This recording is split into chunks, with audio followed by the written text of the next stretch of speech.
First of all, jazakumullah khair for having me, and thank you honestly for the time, and we're enjoying ourselves here in Istanbul, enjoying in the context of gathering people all over the world, sitting together discussing how the ummah can move and the like. I did law at university. My father wanted me to be a lawyer. My father was an activist in Tunisia, detained or put in prison at 19 years of age, tortured, released, put back in prison again, then had a sentence of 25 years on his head. Then he fled to London afterwards, became a journalist and set up a TV channel, then became a renowned journalist and was really involved. I grew up very much in a heavy political household. But the thing is that he always wanted me to do law. He said, Sami, I remember the lawyers when they would defend me and the lawyers when they would back me. I wanted my son to be a lawyer. So I did law. The thing is, when you go in, you imagine law is going to be like, I don't know if you've ever seen the film, the Tom Cruise and Jack Nicholson. What do you want from me? I want the truth. You can't handle the truth. Things like that. That's what you expect it's going to. And then, you start doing it and you realize that it's a bit more, mundane in many respects, which in hindsight, I realized that my perspective was driven more about there's no glory in it and therefore I don't want it, which actually in hindsight, when I look back on it, reflects a disease that existed in my heart that I hadn't identified at that particular moment in time. But in any case, my father wanted to be a lawyer, so I did the undergraduate, and then when he said time to be a lawyer, I didn't want to, so I did a master's to waste time and delay a year. Very expensive way to waste time. But after that, I started applying. I ended up at one of these big law firms. So usually our system is you do like a vacation scheme, which is 2 weeks, then an interview, and then you get your training contract. So I got the vacation scheme and I got in, and about 5-6 days later, my father calls me. And he says to me, "Ha, son, how is it?" I told him, "Baba, alhamdulillah, it's really good. I'm working on these multi-billion-dollar contracts, Mecca, Medina Metro, multi-billion, multi-million, you just repeat billion and million, like he's going to be proud for you and say, mashallah." And I remember he went quiet on the phone. He went, "You're happy, yeah?" I said, "Alhamdulillah, it's all good." And he went, "I raised you to defend the ummah, and now you're secretary for big companies, huh?"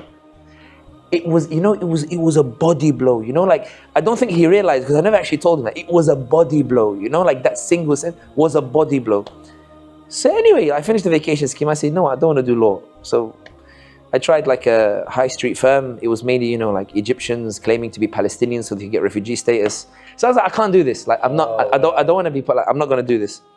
At this point, I'd got married when I was 20, and, I had Selma on the way. You got married? Yeah, I saw basically she wasn't really part of the MSA, as you guys would call it.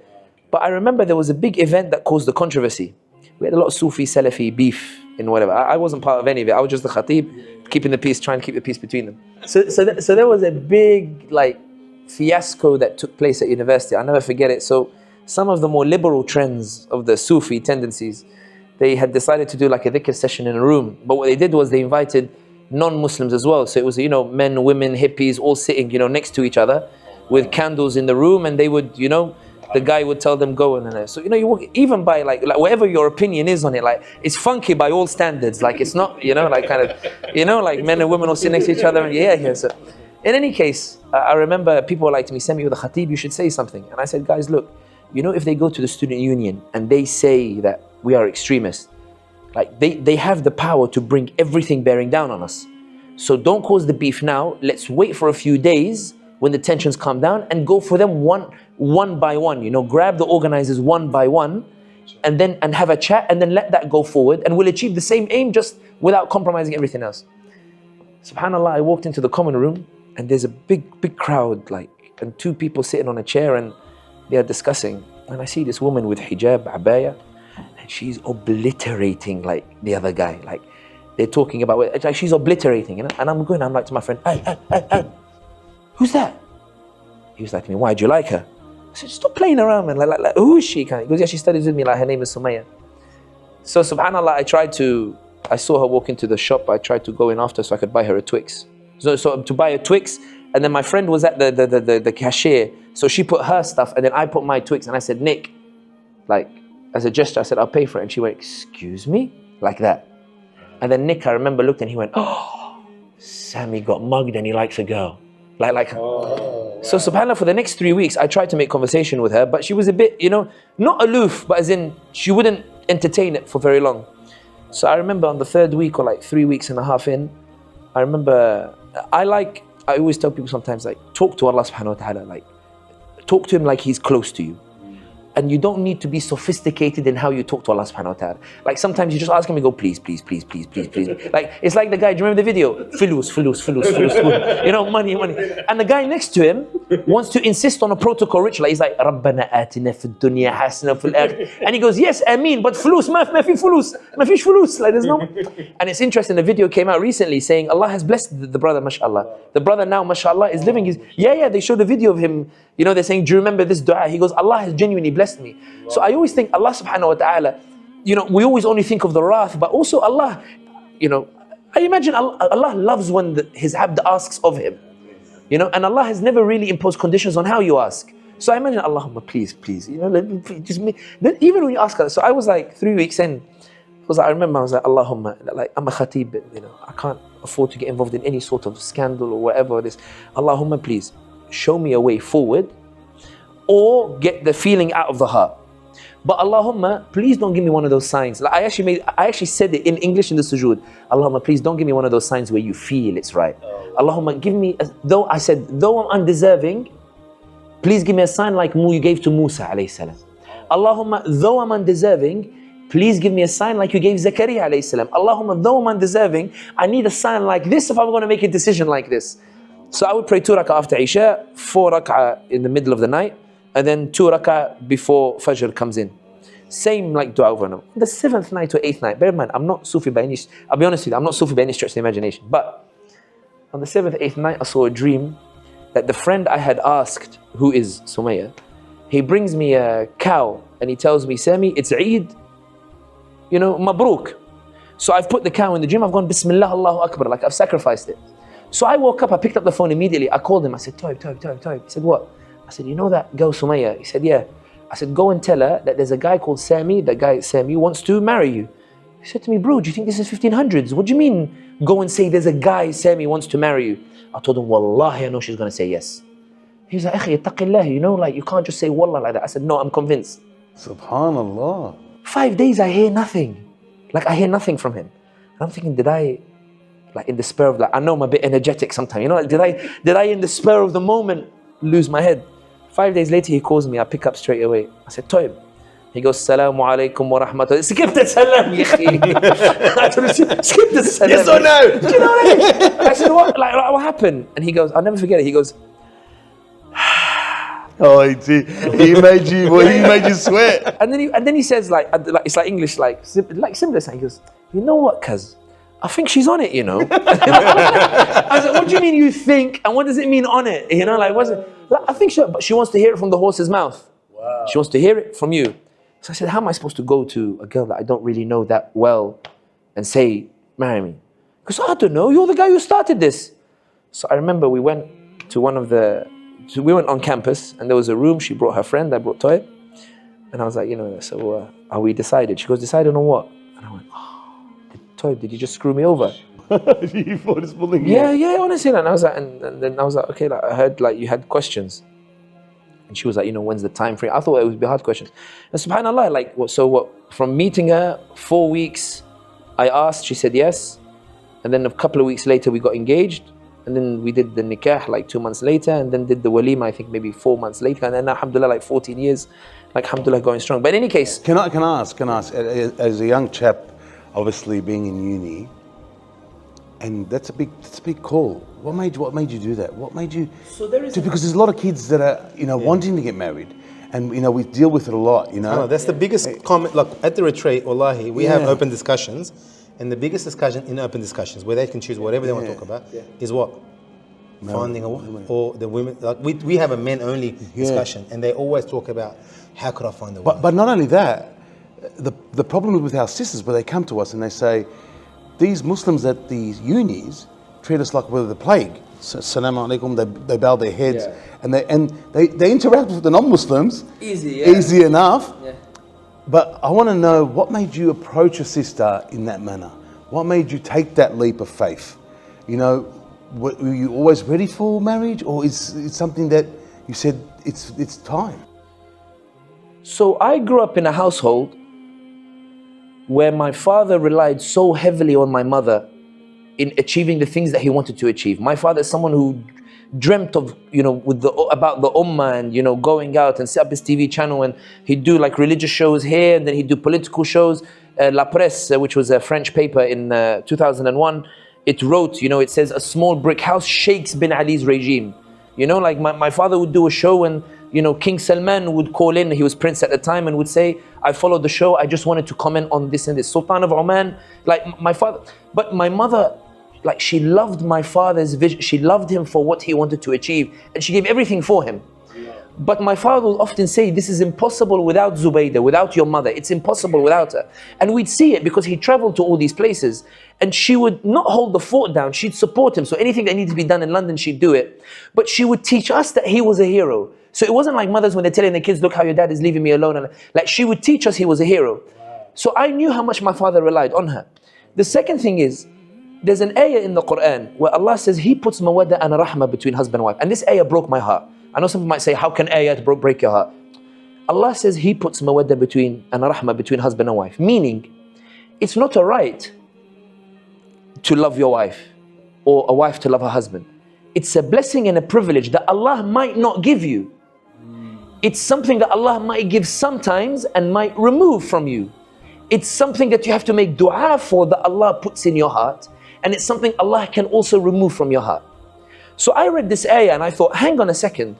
So times will be good when she loves me. What if she doesn't love me? Like, what's going to keep things going when she doesn't love me?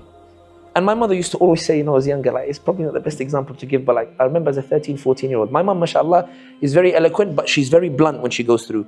She wanted to show me that beauty is not everything in the world. So she'd tell me, for example, who do you think is the most beautiful woman in the world? And you're like, Ma, I don't want to talk about this. She goes, no, just tell me, son.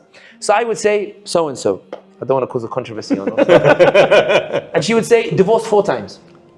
And I'd be like, Ma, I'm a bit concerned that you know that she's been divorced 4 times, but okay. She'd like, give me another one. And I'd be like, so-and-so. Married to this handsome man and divorced. And then I give the third. And my mom was like, you see, they have all the beauty, but they can't find a stable marriage, Azizi. So don't make the beauty the main thing you're going for. Remember, go for the deen and go for the deen and go for the... And at that time I used to be like, yeah, that's just a way of settling. Do you know what I mean? Like that's just... When I read that ayah at about 18, 19 years of age, I said, okay, so if love is a blessing, not a right, then perhaps I shouldn't let this guide the choice. I shouldn't let the heart guide the choice. What do I love so much that even if I don't love my wife, I would still want to hold on to the marriage? So I came up with a theory. If my wife looks after me because she loves me, great. But if she doesn't love me, she will still look after me if she loves Allah. So look for somebody who is at least, close to Allah subhanahu wa ta'ala, so that when she has a fitna in her heart, I don't love Sami, she will love Allah so much, she will say, Allahumma, I don't love my husband, but I will still look after him because I'm grateful for a marriage that you gave me in which, I don't know, there's a roof over my head and he respects me and he's this and whatever and that. I thought that, but there's a third angle to it. I always wanted to do something for, not great is the wrong word because it implies personal glory. The ummah is in a state, I wanted to be part of it, part of the, let's do something. I used to see my dad, the highs and the lows and how difficult it could be, and I saw how my mother used to comfort him. And I also read that Khadija radiallahu ta'ala anha, when the Prophet ﷺ got the da'wah, he puts his head on the lap of Khadija, and Khadija is the one consoling him, telling him, you're fit for it, you can do it. So I said, okay, I will probably go through similar moments as everybody. I mean, you guys you've done businesses, you've been through those moments. I'm not saying anything strange here, right? 100%. Oh, yeah. Yeah. And there are moments where, and I say this as a man, in the privacy of your own home, where you just want to, Hanana, like I just need to, Just need my hug. Just cover me, like I just need the hug, like I just need. The Prophet ﷺ, it's in the seerah, he does it as well, because we know all this talk about masculinity and stuff like that. The Prophet ﷺ, he's not any less of a man by any stretch of the imagination. 100%. That mercy is so beautiful with him and Khadija. I said that if I go through those moments, I need a fortress that I can retreat to. I need a fortress that has got my back, in the corner of the boxing ring. Come on, like, that kind of thing. the conclusion was always the same. The only guarantee you can have that can happen is if you marry someone who loves Allah, and you marry the person because you believe they will bring you closer to Allah. Really, I never had problems waking up for Fajr, and I wake up early, but she wakes up earlier. You know, normally the man orders, I'll be honest with you, Sumayya, Bismillah, mashallah, she wakes up earlier. My mother is the same, she wakes up earlier, you know, kind of thing, even with kids. But the point is that by the time I got to 20, and I'm not saying like it's like a philosophical eureka, it was more like a heartbreak than a eureka moment. It was more, so I guess deen is the safest option if I want to go and conquer the world. It is the thing is, of course, like Sumayya, Bismillah, mashallah, I consider her, you know, man can celebrate his wife like she's the apple of my eye and everything like that. And I mean, inshallah, bi'idhnillah, formidable woman. And if I told you all the stories about her, about the wonderful things that she's done during those years, and you know, even my parents in the process, I live very close to my parents. My parents have been phenomenal in, you know, in carrying through this process and the like, and lifting me up and keeping me going. But by the time I got to 20, I said, listen, how can I guarantee not just of Allah subhanahu wa ta'ala, but the respect that can keep a marriage going? So then I was watching, I can't remember who said it, but this is the final point that I make on this particular issue of the marriage. I saw somebody talking about the relationship between people, and he gave the example of siblings. So he said that what makes a relationship strong? Like, what is it that makes it strong? Is it blood? Is it, you know? So one thing he argued was, he said, notice, he goes, many people argue it's personalities. But he said, consider siblings. You could have 4 siblings, each with different personalities. Me and my brother Yusuf are not the same. Like, for example, like I'm like, Sabah khair, and he's like, Sabah khair. What? Younger. He's like a year and a half younger. He's lives in Tokyo. I have 2 sisters. Like, but for example, like me and my brother, 4. But me and my brother, you know, like we get along very well, but very different characters. He said, what makes 2 different personalities that they would not naturally get along outside the family? So it's not the personalities necessarily that bring them together. He argued it was the similar experiences you go through, same household, same culture, same whatever. And these shared experiences mean that even when you go and he lives in Tokyo, now he's been there like 8 years or the like, when you come back, those experiences, perhaps more than anything else, you know, help us straight. So that stuck in my head. So I thought, okay, surely the same concept applies to a wife. If you go through difficult experiences and come out, if you're able, if Allah blesses you to come out of it, you develop a respect, and you get to a stage where you say to yourself, I'm not happy with her today, but the last 14 years, like every ride or die situation, she's the one who's been there. You know, really, because she's that comfort. So I said to myself, okay, I'm 20 now. When is the period of the storms that I want to go through to build a relationship? I don't want to do it in my 30s. Let me do it in my 20s. Much better. There's no finances to argue over, because you're just working out.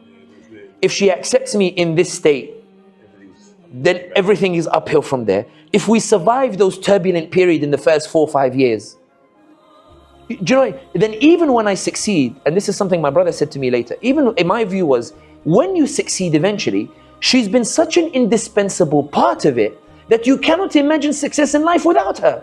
So even if my heart no longer beats, it still beats the same way. I'm saying theoretically, even if the heart no longer beats with the love that you want, even from an economic dunya perspective, you can't imagine any other way of doing life and achieving success. And what's interesting is that my brother, who is not married yet, although I think he's getting engaged very soon, mashallah, to a Japanese woman that he met, mashallah, may Allah make it easy for him. I remember a few years back when I went to see him in Tokyo, he said to me, should we just get the usual questions out the way? I said, what do you mean? I know mama told you to ask me if I'm getting married. I said to him, yeah, man, like, come on, man. He goes, Sami, do you know what the problem is? I said, what? Like, alhamdulillah, I've succeeded. Like, I made my business, I made my money. And I did it myself. Like, I don't know, like, wife sometimes can feel like an addition. You know, and that's when it dawned on me. I thought, subhanAllah, look how he perceived, whereas my perception is very different in terms of what I want to do. So when I was 20, I said to myself, listen, leap of faith. Not leap of faith, like, I believe the ru'ya of the dream, like, made it easy. If I hadn't seen that, I probably wouldn't have done it. But in the sense that, and I always do this, even like in a marriage, in that when it seems like it can't be resolved, I go, Allahumma, you know that I married my wife because I wanted you to be the guarantor, protector of it, in spite of my flaws. Allahumma, if you know that's the reason I did it, Allahumma, when I walk back into the house, please flip her heart the other way, back to 180. So you walk in and you go, and you say to yourself, Salam alaikum. Alaikum salam. Do you want to watch that Korean drama? Yeah, and not only that, this is the other point I want to make. So after I got married younger, a lot of the people in the changing room in the football team, they'd be like, what? You got married? What's wrong with you? Kind of thing. Too young. Yeah, and then they'd be like, of course my parents made it easy. Like my parents, mashallah, they made it easy. Like my parents, they were always like, listen, if you look for something halal, we will bend over backwards to facilitate it. Like we won't make it unnecessarily difficult. Like if it's halal, we'll go for it. Halal is tayyib. Allah will provide. Sami, don't worry. Nahna, we will. I'm very lucky in that regard, alhamdulillah. My parents. Did you live with mum and dad? Or Yeah, I lived with mum and dad for 5 years, like 6 we years. did the same. Yeah, because my friends, some friends, they'd be like, you're living with your parents. And I'd be like, even now, my wife and my mother have such a close relationship because they lived with each other. I'm not saying it was a smooth period. I'm not saying it's not smooth at all. No, But it won't be. it's groundbreaking. But it defines so many things. it defines it. Like Sumaya, mashallah, they sit together, they consult with each other, they whatever, you know what I mean? So powerful, isn't it? But it's such a mercy, like for me as well after. Like nowadays people look down on it like I'm not doing it. But I always tell them, listen, I did it. I'm not, like I know people might disagree with it, but I'm telling you, like I did it, and for me, like it was just the way that it goes. But the point is that the way I see it is, marriage at the end of the day, you want to build something. And I think that at the end of the day, people always have reservations about the idea of marriage. And I think a lot of it has to do with, they talk about it like a wrestling match.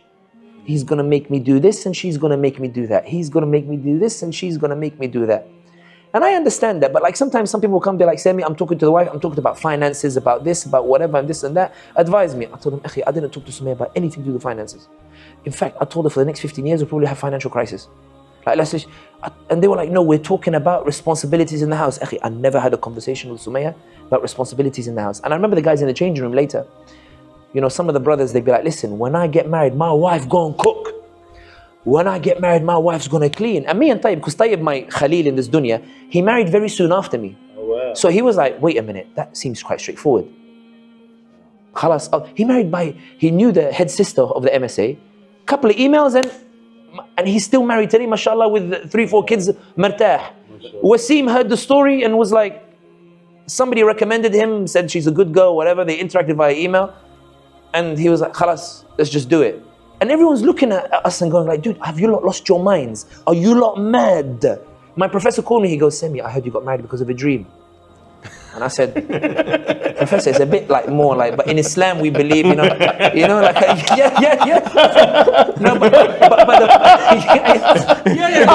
I'm not a Sufi, calm down, Sheikh. No, and it's funny, he called me and I tried to defend myself. I said, sometimes in these things, and he went, no. He goes, I believe in this stuff, yeah? He's German. I believe in it. I just wanted to hear it from you. I thought, wow, like amazing. And may Allah give you, he wasn't a Muslim, but he goes, he knew Allah. He was, may Allah give you. But the point is, on this point, he said, my wife gone cook, my wife gone clean, my wife gone whatever. And me and Tayyib were in the changing room. And I remember, I think it was Tayyib who said it to him. And Tayyib says to the brother, he goes, brother, just as a piece of advice for when you do get married, a meal cooked out of love tastes better than a meal cooked because you asked for it. A meal cooked because she loves you tastes much better than a meal cooked because you demanded it of her. 100%. And I'll never forget, he said, and also brothers, please don't forget, in marriage, men should have a bit of game as well, like poetry, like this. And all the brothers would be like, nah, you need to be a man. It's like, no, listen, like, with the non-Muslim ladies, astaghfirullah al-azim, like many brothers, they'll go to, they do. Our Muslim sisters deserve better than that. Like, treat them mean, keep them king kind of mentality. But our Muslim sisters, they deserve better than that, in terms of, that's not to say, of course, for example, like the Muslim sisters don't have various issues they have to wrestle with. I can only talk about my own experience. And I can only say that, when people come and say, Sami, I'm having this issue, I'll be honest with you, sometimes I say it, but like, I don't know how you got there. I really don't. Like, Bismillah, alhamdulillah, may Allah protect me and stuff. But I don't know how you got to a stage where this is even a topic you're talking about. Now, I understand the reservations and stuff, but the reason why I emphasize the point of, if you love Allah, you will look after each other, is because I think when you put that at the center, like, to be honest, like, when my wife rebukes me, sometimes she rebukes me with hadith, but it matters for me. She knows it. And the same thing the other way as well, kind of thing. But also, and I promise this is the final point, but sometimes it's good to count blessings. So like, for example, like I remember one day, I can't remember, like me and I don't usually get angry, like shouting angry, because I read once, I think it's Abu Hanifa or Hassan al-Basri, if one gets angry and shouts, let the other remain quiet, and if the other shouts, let the other remain quiet, that's better. So, you know, leave the house for a bit and then come back. I remember I saw Tayyib once and I said to him, you know, Tayyib, you know, come on, like this is the situation, whatever, and she's been a bit upset, you know, last few days, and I know like part of it is my fault, but you know, like it's a bit rough these days or whatever. So he listens to me complain for a bit, and this is the point of having good companions to advise you to keep the marriage going, both for sisters and for brothers. So some brothers will be like, you know, like, you know, she needs discipline or whatever. So I said to Tayyib, I said, here's the deal, you know, it's a bit, and he said to me, He said to me, Sami, I said, yeah, I knew the bitterness was coming. You know, when you come home, I said, yeah. Have you ever like come home and just found like nothing, like no food there, like no whatever? I said, no. He goes, all right. You know your daughter, when she reads the Quran, how many ayat did you teach? How many ayat did your wife teach? I said, 99.9%. You know, her mother taught her. You know the relationship with your parents, how would you describe? I said, to be honest, it's very good, mashallah, like it's excellent. Taqillah, bro. Taqillah. Fear Allah, ya akhi. Like, what are you doing? Like, what's wrong with you, ya akhi? Like, just go. Like, but I'll tell you a story in this regard of the opposite. This didn't apply to me. I had a friend who invited me once for dinner during Ramadan. And I say this because maybe people might benefit from the story. I won't say who it was or the like, and nobody will recognize him from the story at all, because he didn't tell many people at all. End of Ramadan, he invites me for dinner. He says to me, Sami, I said to him, mashallah, like, what are we doing here? He goes, listen, I called you for a specific reason. I said, what happened? He goes, since the beginning of Ramadan, me and my wife are separated. She's in her parents' house and I'm in the flat. I said, what happened, man? He'd only been married for like 7-8 months. He said, to be honest, every weekend, like, she'd go back to her parents' house. And it started to annoy me, you know, like her parents, all right, they don't live too far, but go to bed, like she wouldn't like stay around like in the flat, in the apartment, stuff like that. I said, okay. He said, sometimes like, her parents would say, come over for dinner, kind of, but like she lives here, you know, like she's way part of my flat, like. I said, all right. He said, during Ramadan, the beginning of Ramadan, the mother invited us like for iftar. He goes, I woke up one day and I was just angry, like the last 6-7 months she keeps going there. I was like, you know what, I'm cancelling the invite, I don't want to go, like whatever. And I said to her, like, don't. She said, no, my mother is, she goes, no, let's not go. All right, and then she would say, you know, I'm just going to go check in on my mother and come back. And he said, listen, no, he said, don't stop going so often to your mother's house and whatever. So when she goes to work, she parks the car near her parents' house and she goes to the train station. He said to her, don't go into your parents' house, just go to work and come straight back. He's trying to wean her off the dependency on the parents thing. So then she gets to her parents' house, she calls him and says, I'm just going to go in and say salam. Can I just go in and say salam? He goes, you go in there, don't come back. So she goes in anyway, and then he goes in and he gets really upset with the family. He goes, what is this? It's not a marriage. You know, she's always here. She doesn't go, whatever. So he goes, Sami, I asked some of the brothers and they're telling me, Sami, it's just the state of Muslim sisters and I should just divorce. But one of the brothers said, ask Sami's opinion and see where it goes. So he goes, what do you think? Because I think, khalas, I'll prepare it and divorce and whatever. And I said to him, bro, man, like, I've never seen someone dig his own divorce. He was like, what? I've never seen someone like intentionally like just smash his marriage by himself. He goes, what are you talking about? I said, Akhi, when a woman is going back to her parents, it means you haven't provided the level of comfort in the house, not comfort in terms of material.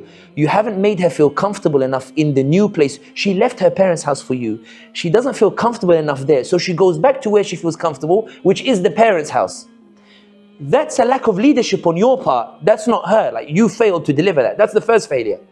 The second, the mother knew that you were having issues with it and she was fearful for the marriage. So she tried to invite you to come and have dinner at their house in order to preserve the marriage as it is until you figure out how to buy you time to create the comfortable house where she would feel comfortable enough to stay there instead. Second failure. Third, when you cancel the iftar for the Ramadan dinner, you cancel somebody trying to rescue your marriage out of just a mazaj, you suddenly got angry. And the Prophet ﷺ said when you have an invitation you should go for it. That's your third failure. Fourth, when you told her don't go into your parents when you park the car, she called you to ask. So you gave an order which wasn't really a great one, but she gave you a chance to restore your authority. She called you Qazi. She called you and said to you, like she wanted to restore your authority. You slapped her down. Then you went and shouted, Ya akhi, if your brother-in-law went and shouted at your family the way that you did, what would you say about your sister? He'd be like, I wouldn't tolerate it. Like, come on, man, like you dug it yourself, man. Like, marriage is not just about rights and responsibilities. It's also about game. It's about, you know, like kind of like how much you put in to win the person over in order to stay there. You know, that's why the Arabs were famous for poetry. It's why in every single culture you have it. The reason Mashaykh don't necessarily talk about it is it's a private affair. I'm not going to tell you the stuff. Do you know what I mean? Like, I'm not. I give you an example. My friend Tayyib is a Nigerian brother, mashallah, Allah yadhkur bkhair, man. He has this group, WhatsApp group, we call it the Muslim Fathers Collective. He set it up because he was like, listen, we need to be able to talk frankly between ourselves as fathers. Tactics that we use to develop the family ties and like what can we do? So anyway, it's basically a group. Some people put, guys, sometimes I do this, guys, what do you recommend for this, whatever. One day he said, Sami, this WhatsApp group is all well and good sharing advice, but I want to take it to the next level. He's always got a new project and he's very like whatever. I told him, what do you want to do? He goes, I want to invite some of these brothers, because not many know each other, to a dinner. So we went to the dinner, we went to Nando's, and Tayyib starts talking, and Tayyib says, you know, brothers, like, let's share tips, things that we do too, like for our wives, you know, like to. So Tayyib says that we agree, I agreed with my wife. I hope he doesn't mind me telling the story, but anyway, he goes, I agreed with my wife that we'd have like a date evening where the kids are put to bed early, and then we put like candles on the whatever, and then we, you know, it's like our date night. Date night, yeah. One-on-one. And I'll never forget, all the brothers on the table went, that's a good idea. No one said it's a good idea, but you could tell everybody's eyes, it was like, and the funny thing is that when we met 2 months later, everybody had established a date night. like everybody had it. Do you know what I mean? Like everybody had established it. But what I'm using as an example is how brothers go beyond rights and responsibilities and start talking about how can you win, you know, like for example, like my father in front of us used to do it to my mother, you know, like he'd call her, you know, like with like romantic names, and she would call the same. And they normalized it, like you could see it. And you realize what made the marriage work was the game, was the mercy, was, you know, that kind of thing. It doesn't mean hard times don't come, but I'm saying if you have a community that reminds you that, guys, sometimes you don't need to keep pushing. Muawiyah said, he has the concept of sha'rat Muawiyah, which is that if me and somebody are clashing with each other and he's pulling or she's pulling, I'm not going to pull, because I'm going to preserve, even if it's just a hair left, I'm going to preserve that hair of the relationship. It's a very similar concept that we have. But the point that I'm making is that you brought the issue of marriage. Why did you marry young? My concept of marriage was, if you want to do great things, you need to build a fortress. If you want to do great things, you need someone who's going to carry you when you're down. And that's why sometimes I always argue, to get that, you can't find a woman who's ready for that. It's the experiences that create that relationship. It's the unique experience you go through. You know, the specific memories. You all have it with your own spouses that are unique to you and yours. No one knows the story except the two of you. They're treasures. And it becomes, we're such a part, they're just indispensable, you know, that kind of thing. And that's why I think that when it comes to a lot of people, they talk about marriage or the like, you know, I always say, listen, some of you brothers, you overcomplicate it. Like you really, really do. Like I really don't understand. Like, and I remember a friend of mine, he came to me with all these issues, and I said, dude, you're not married. Like, where'd you come up with these issues? He says, I read Reddit. I said, you know, listening to you, it's like you've been married 12 times and divorced 12 times. Like, subhanAllah, like, all these issues don't come up. But may Allah make it easy for them, inshallah. So from you getting married early, take us through your career path, take us through how you got to where you are today. So my father gives me the body blow. I raised you to defend the ummah, and now you're a secretary for big companies, which hurt me badly.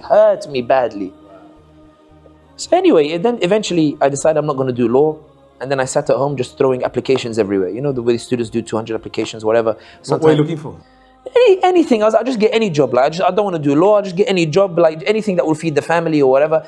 Like I got a good degree. I went to a top university. I went whatever. Like I applied for random places. But you did law to get Dad happy, and then Dad gave you the blow. Yeah. Like it's the way he worded it. You know, like it was like.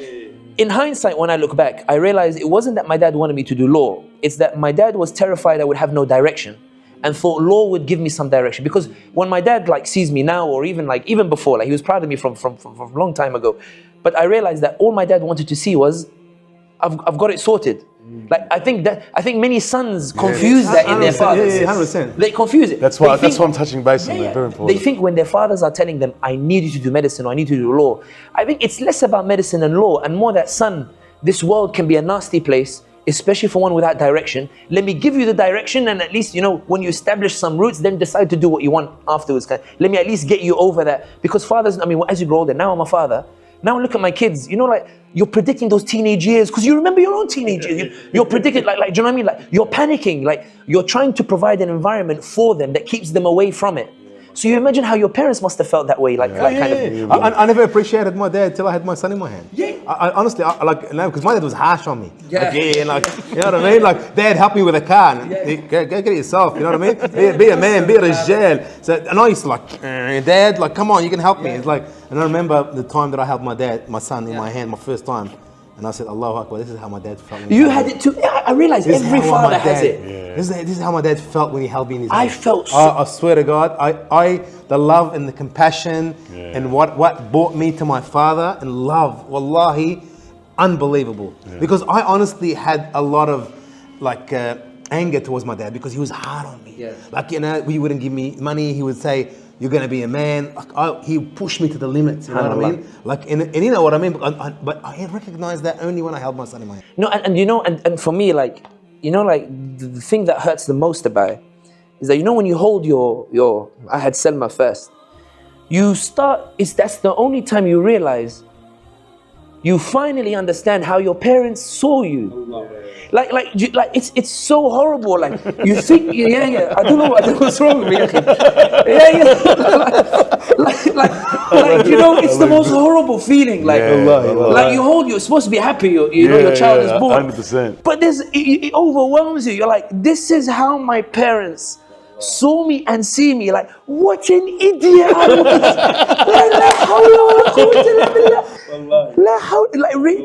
It's so crushing. Like, you know, even when you think about it, you're like, you're like, they didn't deserve and that. a lot of men don't understand this until you have a child. Until you hold your child. Just for I know some people, like, you know, they can't have kids, and, you know, may Allah is you know, subhanahu wa ta'ala, you know, compensate and everything, and then Allah bless them and everything.